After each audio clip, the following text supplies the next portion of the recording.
ازيكم يا احلى متابعين في الدنيا. هنعمل لكم النهارده الفول النابت بطريقه تحفه، لان بجد اولادي حبوه. ما كنتش متصوره ان عيالي هياكلوا، لان اساسا هما ما بياكلوش الفول العادي فكلوا الفول النابت.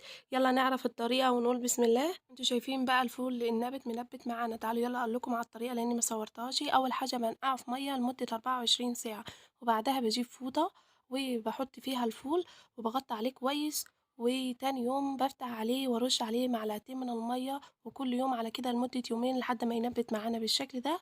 وتعالوا يلا نعرف الطريقة.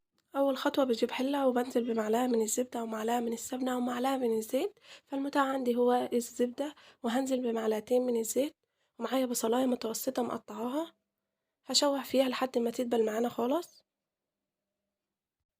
وأول ما البصلية دبلت معانا بالشكل ده هنزل بالبهارات، عبارة عن معلقة من الكمون ومعلقة من الكزبرة، هشوح فيهم لمدة دقيقة كده على النار. معايا بقى الفول النابت، هنزل بقى بالفول النابت واشوحه في البصل بالبهارات اللي انا حطيتها. بهارات بسيطة، هو الكمون والكزبرة، وانزل من المية واسيبه خالص يستوي. مش هياخد معانا ساعة وبيستوي.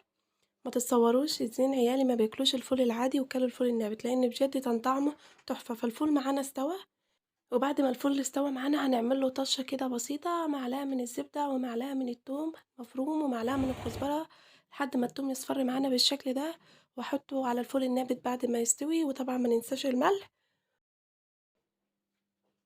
شايفين بقى شكل الفول النابت طعمه؟ تعالوا يلا ندوق.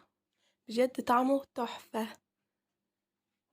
خلي بالكم انا اول مره اعمله والصراحه طلع طعمه خطير. بجد مش مصوره ان عيالي كلوه. كنت فرحانه لان بنتي قالت لي يا ماما اعملهولنا تاني.